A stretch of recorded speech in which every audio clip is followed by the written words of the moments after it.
Hey, everybody. Welcome to the show. And today I get to spend time with my new friend, Christian Staller, out in Tennessee, who is a faith-based business coach and the founder of Tennessee Business Coaching. Christian, welcome to the show. Johnny, thanks for having me. I appreciate it. Really great Yeah, to be here. I just love your character, man. I love your helpfulness, and we're going to dive into that a little bit today. So, um, I always ask, what's the first thing you'd want somebody to know about you that didn't know you? And you answered with the Hebrew word Avodah. Yeah, So I'm yeah, going to let you get right in there and tell us about what that word Avodah means to you. yeah. So I spent about, I've spent the last 25 years in corporate America, private equity, started my own company, CEO, COO, done all those things, chief bottle washer, you name it. Yeah. And it's great, and I love that part of my life. But when I decided to, I didn't want to semi-retire. It's just not my vocabulary, right? I'm one of these guys where I hope I slide into the grave and go, and be just done with that, right? But it really forced me to think of what do I want to be, right? And even though my name is Tennessee Business Coaching, right? I approach it from a faith base. So what does that mean? And I look for the construct of what is work and what does the Bible say about work and what do we say about us for leaders. And I don't know how I happened chanced on it, but I found the word Avodah. And it appears about 144 times as a noun, 290 times as a verb. It's a very heavily used word in the Old Testament, but it refers to three things, which was enlightening to me. Work, as we know work. God created work. He blessed work. It is a blessing, not a curse. And then it really became, it also means worship. So how am I worshiping through my work? How am I Hmm. leading worship? How am I being a worshiper? And then it also means service. So how am I serving? And it might be we're producing a product or I'm working with a client and we're trying to solve a problem or whatever it may be. But I look now as, and when I say faith-based, I look at it through the lens of Avodah. What Yeah. is God's view of work? Well, it could be worship and it could be service and it could be work all at the same time. Yeah. Yeah. So can you tell us a little bit about the worship part? And I know that you're very aware of Jordan Raynor and in Yeah. his books Call to Create and Yep. his ministry Yep. around vocational work and how do we glorify God through that. Yeah. So how what have you learned about how worship and work So intersect? it's funny you mention that because this sits Yeah. on my desk. It's the top book on a lot of books that I've read and some I haven't I've got to get to. But when I read that book and it's called The Sacredness of Secular Work, and then I got involved in a bunch of different organizations. I've been a marketplace ministry for over 20 years, but Yeah. it really took those 20 years for it to click with me that there is no divide between no, secular and sacred, right? There is no divide. And Say if that we one more time, please. recognize that, Please say that one more time. I want to hear there that again. is there is no divide between secular work and Yeah. the sacred, right? Yes. What we would call church or what we would Yeah. call biblical or Yeah. what we call holy and all those things. And then I got introduced to that word Avodah, and the worship side really stood out on me because I got the work part, but how do you worship, right? Well, you worship in success. And as a faith-based business coach, right? The problem with business coaching is most 90% of business coaching is just consulting. And that's fine, Yeah. Yeah. right? Nothing wrong, but call it that. I come in, I get involved, I get asked to be involved with an organization because we're trying to solve a problem. But I also get involved with leaderships, teams, executives, because they're the only ones there. They're struggling with it. If they have a faith construct or some foundation, then we introduce this concept of work and service and worship. Now Yes. it changes the reason why you're there, why you're placed in the position you're at, what your responsibilities are. And worship comes up a lot. It's just not we all think of worship as singing and all that, but it's how do we give to the community? What are we putting out? I have a good friend of mine who's done some incredible work on technology software and all of the technology that's behind first person games, and he kind of said, "We're a really smart company. I don't think I need to be promoting the killing of one another through video games. Not that we all don't enjoy some of that stuff, but It changed his thought on how he runs his company and where they put their engineering and their smarts, because how they give back. So that worship, comes back into not only what you do as a product, but what is it affecting in your culture, your community? How are you being an example in that of what you've got? If you've been given these incredible gifts of, smart, I work with some really smart, incredible people that are driven, but when they kind of start looking outside of the framework about what it is that, they were really created to do in this business and what the business is doing, then it becomes something they worship. And they can worship in the success of the business.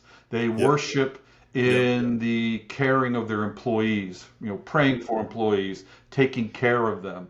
Now they have a different responsibility. And when they see that, when they see somebody who's maybe, got a child that's sick, or somebody's kid just got, a home run in their game on the weekend, and they can celebrate it. They got to leave early, or, they need to raise money for uniforms. It's all those little things that show that this is more than just a business to generate income with a profit and all that. You have a responsibility. That's the stewardship. And stewardship is a great form of worship. Yeah. No, that makes sense.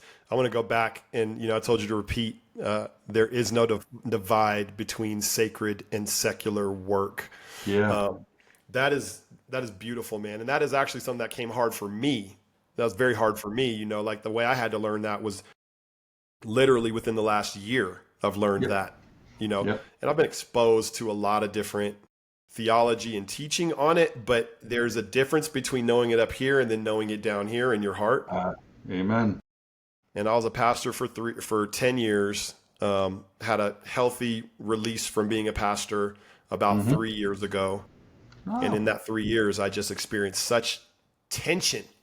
Yeah. Because it felt like I was missing something massive from my life without the pulpit and the duties of ministry that I would have equaled out as being, worship. I would have said that's worship. Yep. This, me being a CEO of a company, that's not worship. And I know better, but it's been through a process through not having that outlet. God forced me to deal with some misconceptions that I had about work and about my value and where my value lies in his eyes. Sure. Yeah. And so now I know, right? Like I get to go and worship, but the way that I worship now looks a little different from being a pastor. Right. Though I am a pastor as a CEO, right? Everything Very I good, do. Pastor. That's exactly right. And that's why you see a lot of pastors going into business, and you see a lot of business guys coming in and they start teaching and they start preaching and they start sharing and all those things. So what I love that, and I give presentations, I give talks, and I talk about the 6 lies and truths about business. Yeah. One of them is, the first big one we got to get is that work is not a curse, it's a blessing, right? It goes all the way back. Genesis 2:2, and God rested on the 7th day because He worked for 6, right? So work is important, and if work is important for whether He's creating, the heavens and the earth, or He's breathing in, in man's existence, that work is powerful. So why would He not smile on the same work that we do in a company? When we recognize that the chairman of that board of that company is God, that He's given us this framework, He gave us in the beginning, God created. It's the first line in the Bible. Creation is work, right? Yeah. And so it's bro. powerful when you kind of absorb that.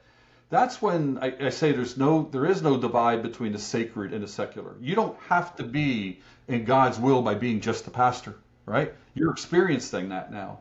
You left that, and now you're being pastoral to your other companies and the people you meet, and you're doing that. I came out of that, and now I find a love and passion for teaching and preaching to get there, because Jesus spent 90% of His time, some incredibly huge statistic, in the marketplace. Yeah. Right?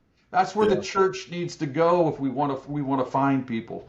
And it's just whether you're putting lug nuts on a tire, or whether you're making big corporate decisions that are affecting billions and billions, that sacred work is just as important as the ministry work of somebody who gets up on a Sunday morning and preaches. God Yeah. smiles on all of that work. There is no, Yeah. he didn't define a particular type of work in the garden. He Yeah. said, you will go out and you will work and you will tend. And that includes a lot of things, man. That sounds like passion and calling for you when you start So, talking about so when this. I describe myself and it's faith-based, they said, what does faith-based really mean? So I kind of have a subtitle under myself, and I call it transformative business coaching. Mm, So, that word can get thrown around a lot, but that's the transformation of realizing your secular work is sacred and helping somebody realize and live in the Avodah of the moment that it's work, it's service, and it's worship.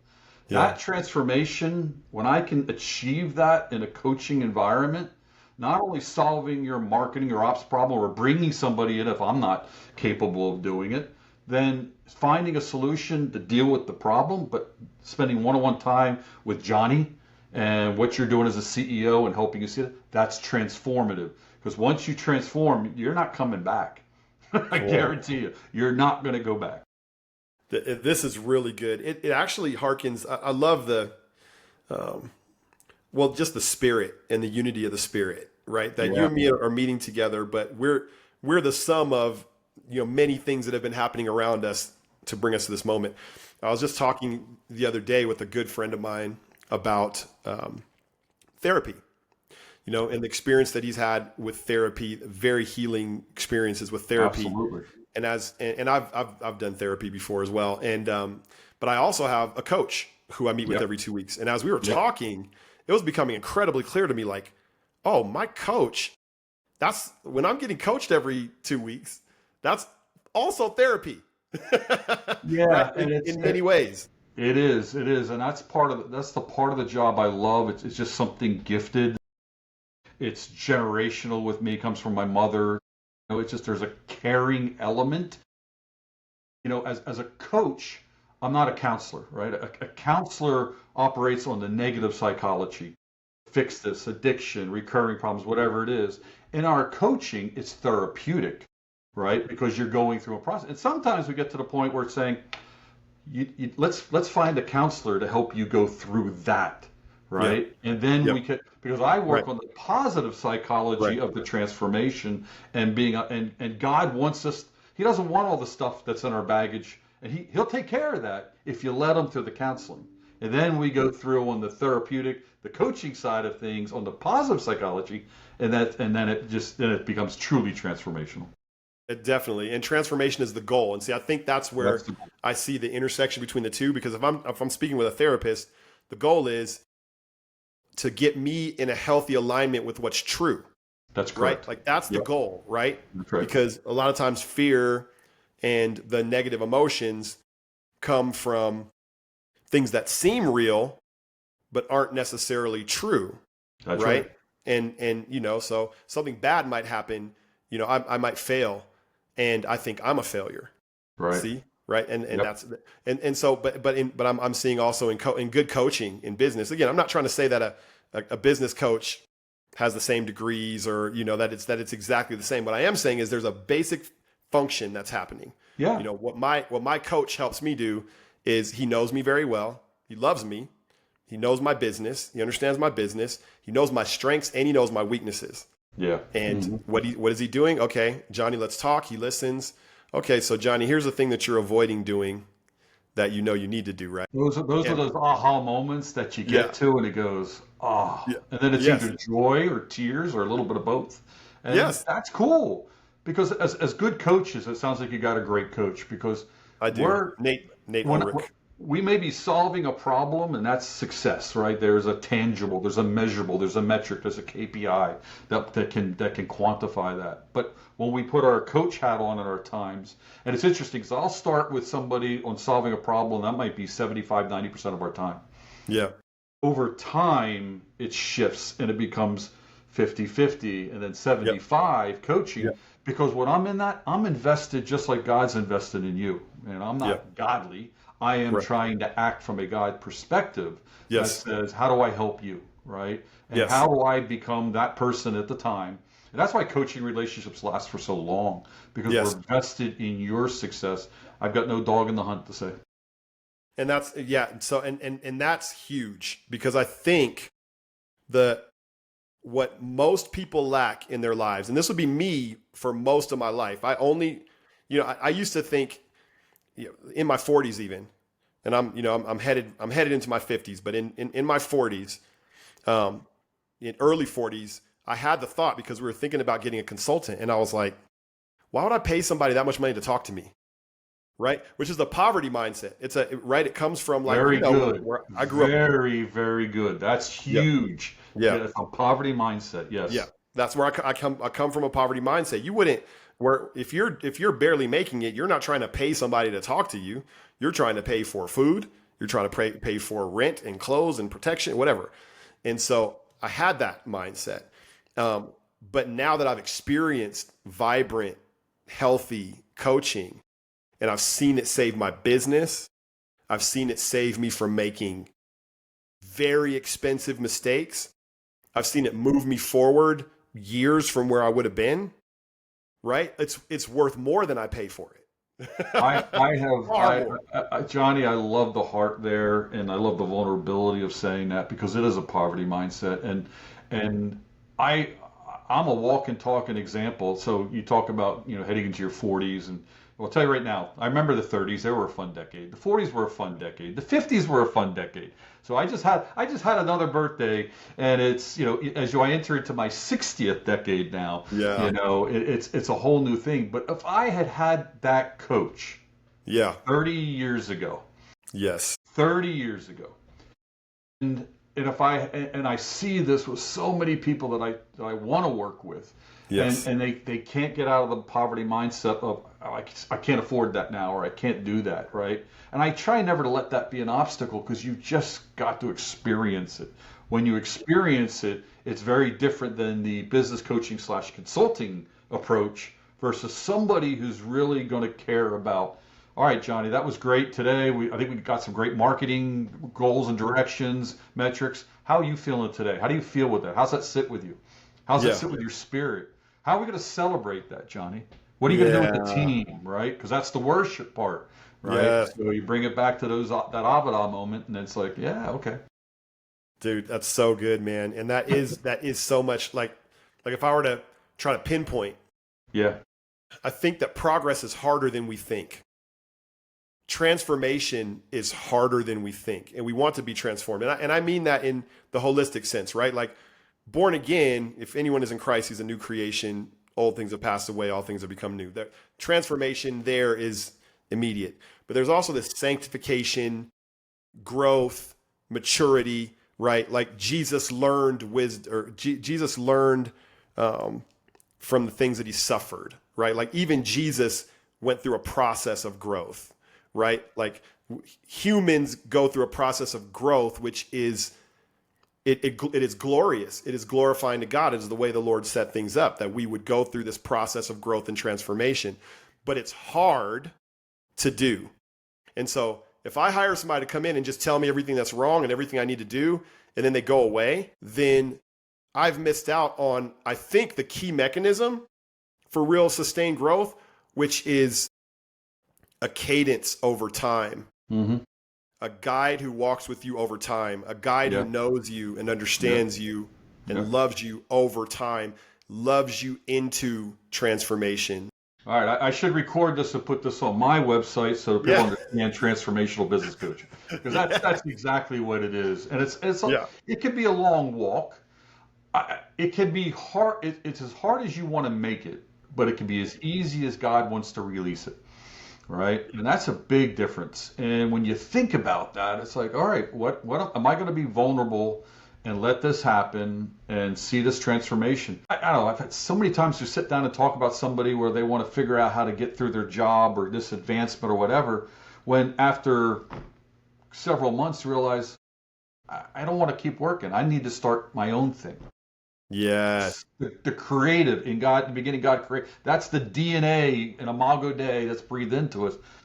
Some people, and then there's the people that are like, I am 8 to 5. I'm 9 to 5. That's all I am. But I don't enjoy it or whatever. Well, why? Then you get into, well, how do we find joy in that? What are you seeing in that? Why do you think Hmm. you're sitting there?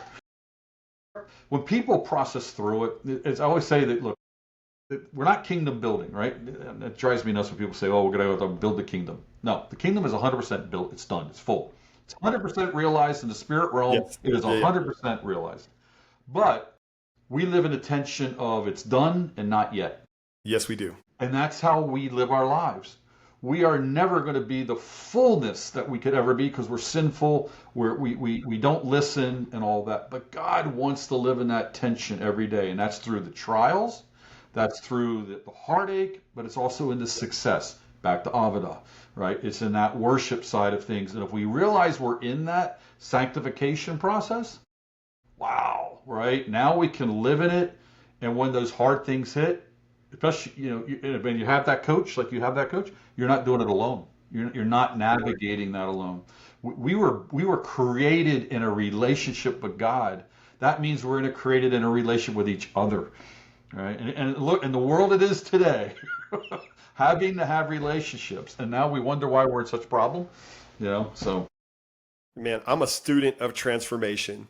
Right? Like God has transformed me. Like, that is evident to me. It is evident absolutely, to the people in my life. God has yeah, transformed. I've yeah, watched him do it over, yeah, I got born again when I was 21. I'm 49 now. So God's been working in me for almost 30 years. Man, it is, I don't know. Like there is nothing like the power and the love of God. There's just nothing like it. So I'm a yeah. student of it.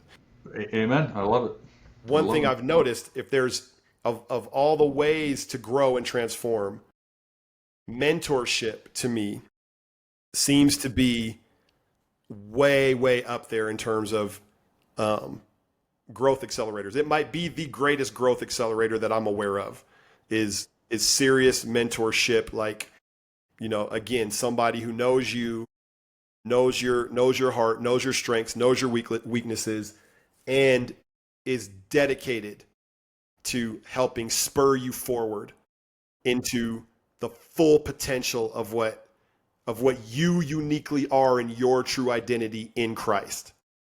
Come Yeah. on now. It absolutely is, and that's the beauty of what I am trying to do and build here is that I may come in as the consultant, Hmm. and then Fixer. I You move would say a into the consultant is a fixer, and a consultant's concerned with a problem. A coach is concerned with development. well, Is that it can be both, but in the coach side of things, I'm only interested in your success, and you're going to find the solution. I'm not going to lead you one direction or another. We're going to find out what it is together. And hmm I'm just going to listen. I'm going to listen to what you're saying, what you're not saying. I'm curious of why you're saying things, choice of words, things like that. The questioning and all that. hmm But that's a phase. So in one hat, I've got a hat that goes multiple ways, right? The first time maybe a consultant, then I turn it around and now it's coach. And well, why are you thinking that way? You've mentioned this now 10 times, Johnny. Let's process through that a little bit. And Yeah. you work through it, not me. Then it hmm goes to mentor and alloy, alloy. Be your mentor, right? And by doing that, now I'm walking with you and helping you, Yep. right? Yep. Whereas a coach, you're the one doing the work. I'm walking with you. And when I'm walking with you versus just being your ally, that's what I wanted to say, right? Ally. And working through that as your ally, but that also means your mentor. Am I going to be the shepherd that's going to help walk with you, the Sherpa, that's going to help guide? Because now I'm involved in the decision, right? But as a true coach, I'm not leading you that way. I want to help you find that solution and walk through it and be there with you. And I do it from a faith base, and that's the Avodah side of things that allows us to really hit the transformation. Then when we hit the transformation, then I become more of a mentor and a guide and an ally in that All right. process. So let's talk about Christian a little bit. So Yeah. you are, and I've experienced, like, you are a gift, right? God has given you as a gift to the world. Like, I'm not trying to pump you up. I'm just saying We that all are. We're all that is gifts. true, We right? are That is all gifts. true of me, but it is also uniquely true of Christian. It's true of you, right? Your Father loves you, created you for a purpose, Yep. gave you as a gift to the world, Yep. um, gave you a unique design that works differently than my design, right? Um, what would you say is the superpower that that God has given you? I have a unique ability to hear your vision and see it, right?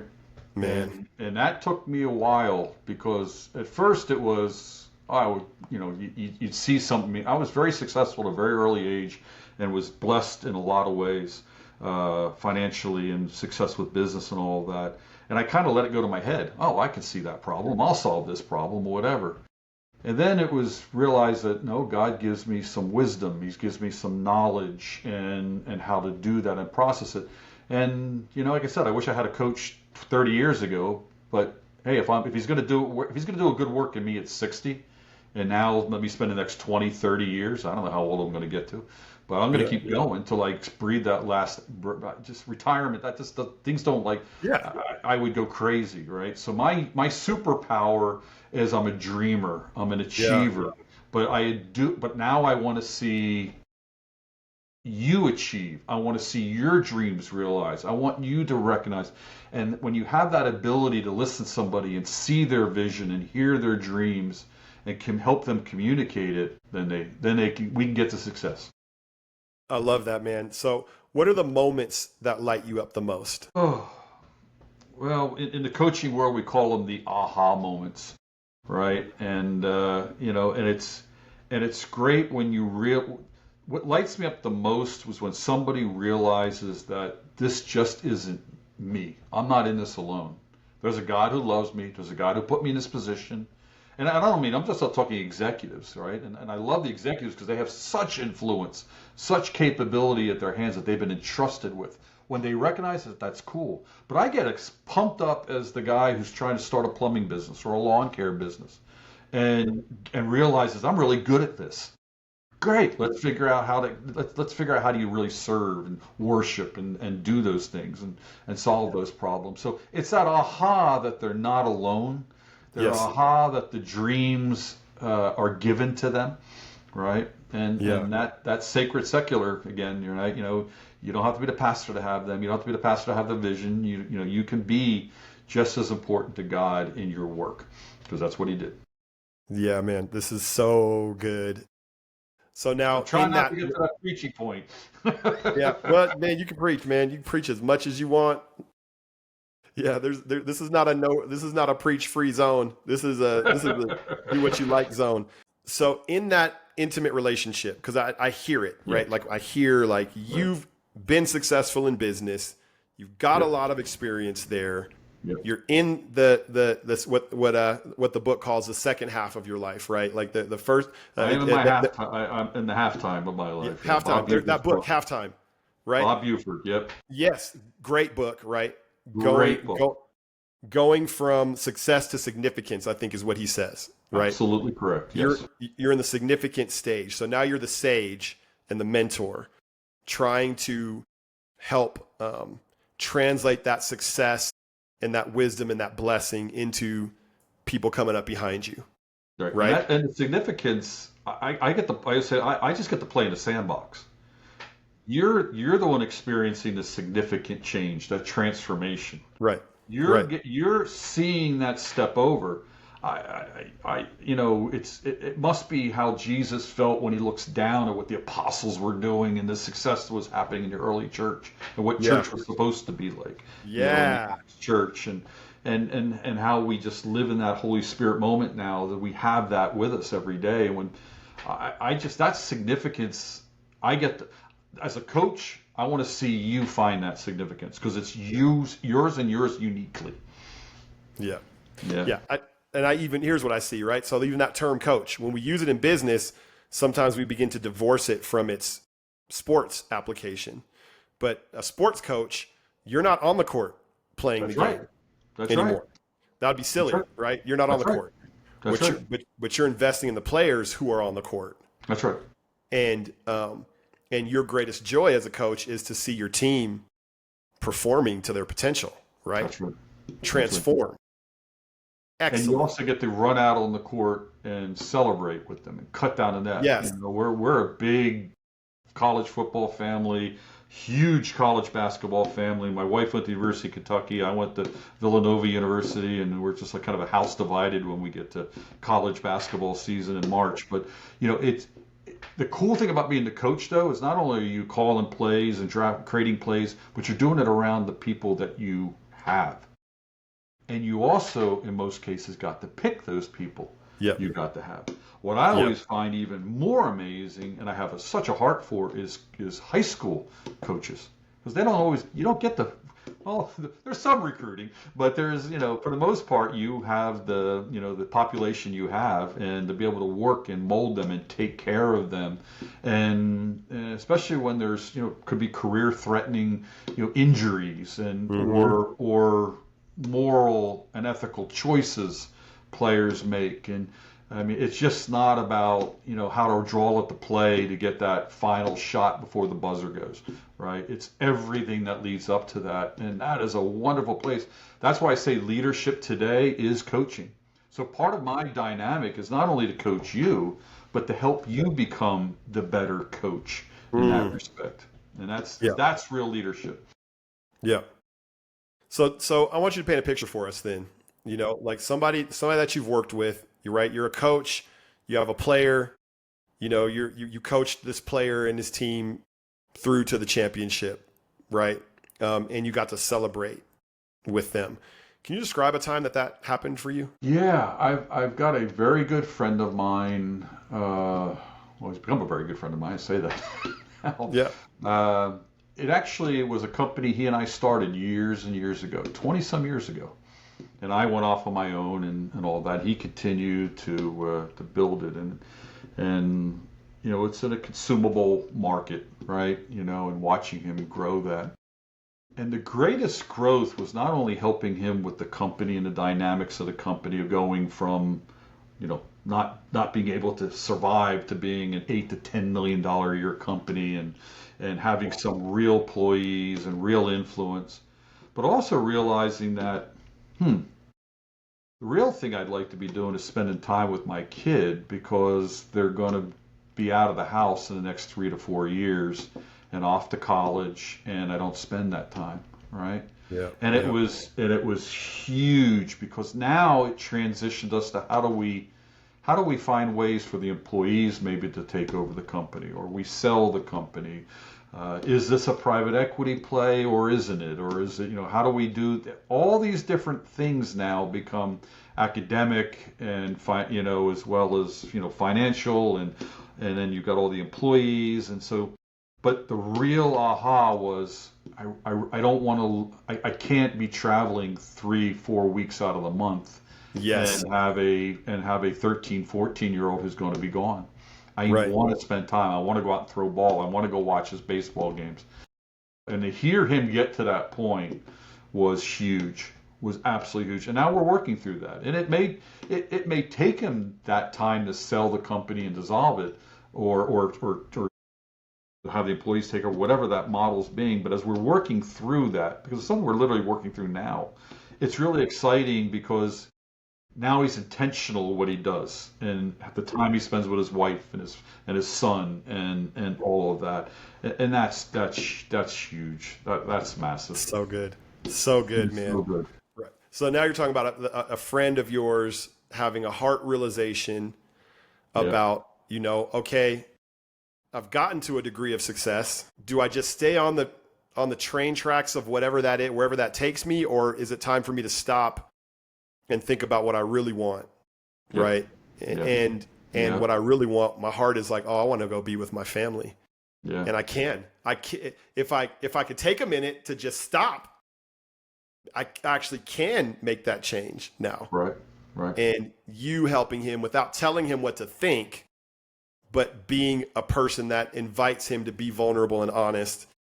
And then all of a sudden he comes. It is, and I remember the conversation. I mean, this is a company we started 20 years ago, and I was only involved for the first 3 years ago. So this is going back to the early 2000s.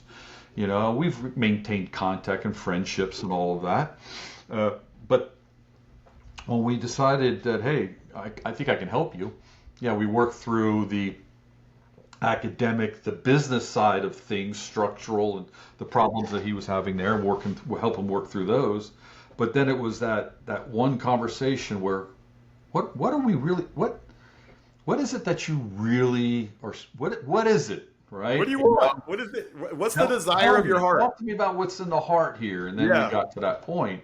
Now when we coach on the other problems, I bring it back. Well, is that getting us closer to what you want to do, right? Yeah. And that's really cool because here's an example of two guys that worked together 20 years ago, maintained, God had already planted that seed.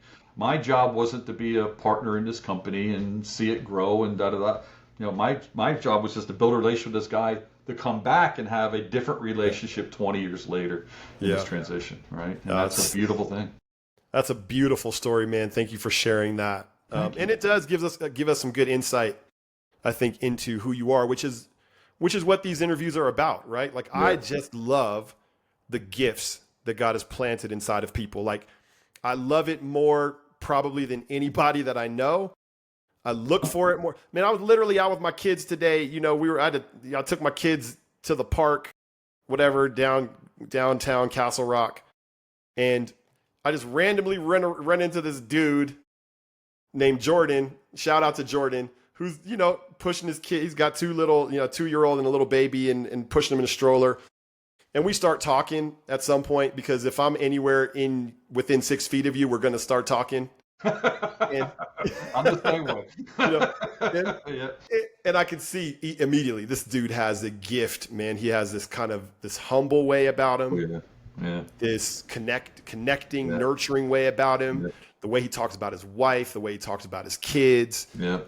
And I'm just like over there, like, there it is. There's the gift of God in another human, Yeah. and so Yeah. getting to see the unique, and they're all different.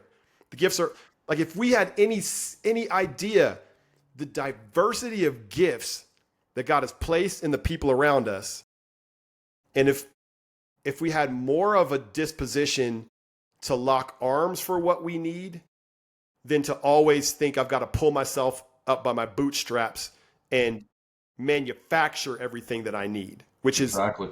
our culture. That is our culture, though. Like rugged individualism, like That's right. it's embedded in our culture. Yep. But man, dude, I think in the church, talks about the body and the members of the body. I look at, I look and I love the church. I have such a heart for the church. And when I look at the struggle the church has, and when I meet with pastors, I sit down, I say, man, the answer to your problem is in the marketplace. And I say and that's a big word, right? But the marketplace is that person who is homeschooling their kids because they made a choice to do that versus a career. It's a teacher, it's a nurse, it's a doctor. It may be the CEO of $100 billion company that's sitting in a church. It doesn't matter. Right. I can remember years ago when I first got involved, there's a gentleman named Kent Humphreys that was really big. He's big out of the FCCI group. And just, I got a chance to sit down one-on-one with him. And he said, if pastors would just realize when they look out on the congregation, all of the gifts, to your point, are sitting there. The people that know how to do this, fix that, grow this, they're there. Yes. And there's almost an unlimited number just around you that aren't even in your church that are in the marketplace.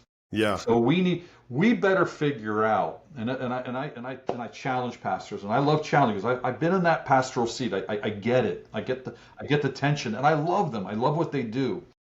But before you start asking somebody to donate to this or that cause, or volunteer for this and that, and sit around on a Sunday afternoon and do those are all good things to do. You better figure out how are you helping them, caring for them Monday through the following Saturday. Because they're going out into an area, into a world that's not friendly, that doesn't want to hear God, doesn't want to recognize Avodah in the marketplace. They don't want. So how are we doing to care for them and build these ecosystem of churches and marketplace and worship and prayer houses and all these things and pull it together? That's Ecclesiastes. That's Acts Church. That's what it was supposed to be, and that's what it should be right now. That's the future of church. Preach it, man. I even, as a pastor, like I wrestled with this also when I was a pastor. It was like, gosh, man, we have all these beautiful gifts inside of this congregation. How do we activate? How do we activate these gifts? Both so that they can, both inside the body, so they can edify the body, but then outside in the world, in the marketplace. How do we give the people that are sitting in those pews permission, encouragement, empowerment to go out and be fully alive and fully themselves and be transformed, but not just be transformed in the pews, but go give the gift of transformation wherever they are. Yeah. There's only so many people I can talk to as a coach, as a business coach, and do those things. But when you look at it from a church, I tell them all, I say this all the time, to figure out what you're going to do to help them out there.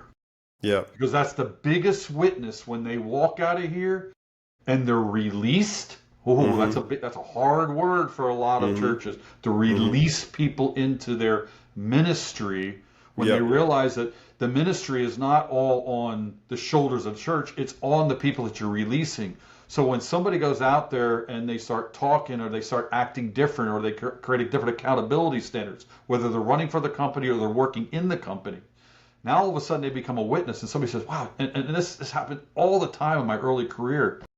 You're different. There's something different about you. And what's amazing is I'd like to have some of that. Yeah. Because I'm drowning in this work, or that we're my husband, our wife, or whatever, we can't make ends meet, so we're going to homeschool kids, or we want to homeschool kids, we don't want to put them in public school, whatever it may be, whatever your thing is, release them into that, equip them to be ministers in the marketplace. If we're a priest of all believers, then we're a minister in the marketplace, and we should recognize the Avodah in the marketplace, because then people are going to want to come in. I always tell people, stop worrying about numbers. Stop counting numbers. Create impact.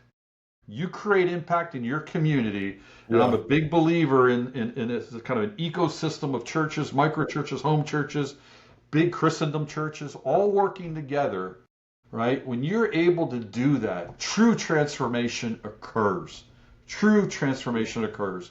People realize, okay, I can operate in this now, and then people want to come in, and now you've created that impact. When you create that impact, you're going to look around. All of a sudden, your church is going to be, well, wow, we've got a lot of people in here, and then you find out ways to release them and more people, so it spreads. It's not about becoming mega. It's all about becoming micro and getting out there and hitting the marketplace, hitting the community. Man, I can clearly see the fire that is in you with this, and I'm going to even add this, right? Because I think the person that's watching this is probably like vibing with us. Okay, yeah, I see what these dudes are saying. That's getting me stirred up. And when we say make impact, right? Like that the idea of impact, that can feel a little bit abstract and vague. Like, how do I make an impact? One way that you could conceive of that is add value, right? Bring value to the world. And value is uniquely tied to who you are in your true identity and what you were created and called to do. So impact for me looks different than it looks for Christian, right? Impact for me is I make connections like a boss. God has made me a connector, and I will connect. And through connecting, I will connect two people together, and those two people will all of a sudden be catalysts to each other, and something bigger than the sum of its parts will occur from that. And that's one example of the kind of impact that God has given me to make. That's how the vine grows and generates more fruit. You know, when you put all of those things together, right? If the first commandment is love your God completely, right? And the second is love your neighbor. If we just did those two things and loved our neighbor, and just as a church, right? Again, I am passionate about seeing this transformation. It's one of the reasons why I believe I'm in Tennessee. Not just because I want to be close to a grandchild. We don't want to be absentee grandparents. Really feel in my spirit there's an awakening happening here. There's a movement that God wants to say, hey, I'm here. I'm out here. Just like I was 2,000 years ago. I'm out here in the marketplace. Don't get hung up on the word marketplace. Again, it's anybody. It's everybody that's not sitting in church. It's everybody that's working. It's everybody that's serving. It's everybody that's just outside. The minute you walk outside, you go to the Kroger, you go to the whatever you're going to go to get your groceries, that's the marketplace. Yes, sir. Yes, sir. How are you Well, operating it? Christian, Yes, sir. we're at time. Yes. Um, That went quick. this this has been so good, man. It's been so good to sit with you, to hear your heart, to hear your soul, to hear your calling and your conviction and who you are, man. Thank you for sitting and sharing this with me today. Johnny, it was an absolute honor. I have been called to do this, to have these conversations. I love to speak, teach, coach, whatever. I want to get this out that God is moving in our marketplace, and He Yeah. wants to involve you.